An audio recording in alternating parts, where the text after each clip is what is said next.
quand on est un acteur du dropshipping, on est ni plus ni moins en fait qu'un intermédiaire entre un vendeur, qui là pour le coup était le fabricant chinois, et un client qui pouvait être une personne un peu partout dans le monde, plutôt en Europe dans mon cas. Et en fait, mon travail à moi, c'était de rendre mon site suffisamment attirant et d'avoir un marketing suffisamment bon pour réussir à vendre mes produits. Okay. Petit à petit, j'ai eu un peu une crise de conscience parce que je me rendais compte que voilà, c'était... Et t'étais bon déjà ou pas? Ouais, Ça marchait bien? j'étais bon, ça marchait, là, voilà, de là, je roulais pas sur l'or, hein, clairement pas en faisant ça, mais ça fonctionnait, quoi.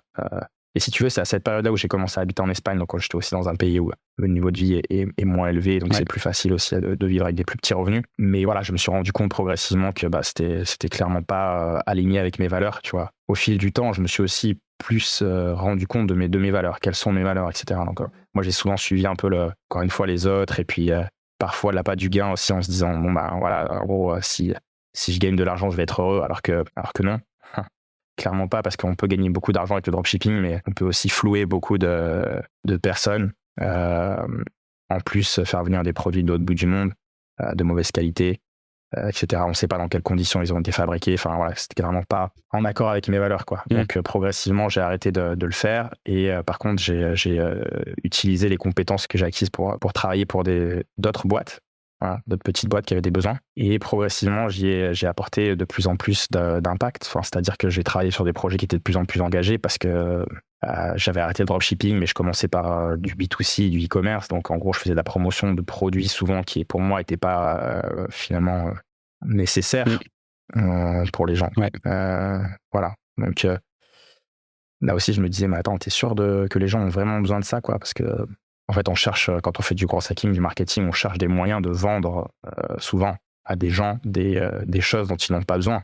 Alors, c'était souvent des produits e-commerce, donc il y a eu des produits de déco, des produits de mode, il y a eu des peluches made in France qui étaient de très bonne qualité, mais très souvent, c'était des produits dont les gens n'avaient pas forcément besoin. Enfin, voilà, en fait, je continuais à pousser à la consommation, on va dire. Et progressivement, du coup, j'étais un peu moins à l'aise en fait avec le fait de vendre des produits physiques. J'ai préféré basculer sur des produits plus serviciels, orientés B2B, voilà, type service, type logiciel, etc. SaaS.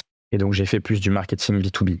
Voilà. Et c'est comme ça que aujourd'hui, je fais exclusivement du marketing B2B, mais progressivement aussi, même en fait, au fur et à mesure de mon que j'ai fait évoluer mon positionnement et mes compétences, j'ai aussi travaillé sur des projets qui étaient plus liés à des sujets pour répondre à des problématiques en termes d'écologie ou en termes social, etc. Donc, notamment en aidant Time for the Planet, Team for the Planet, maintenant il s'appelle. Exact.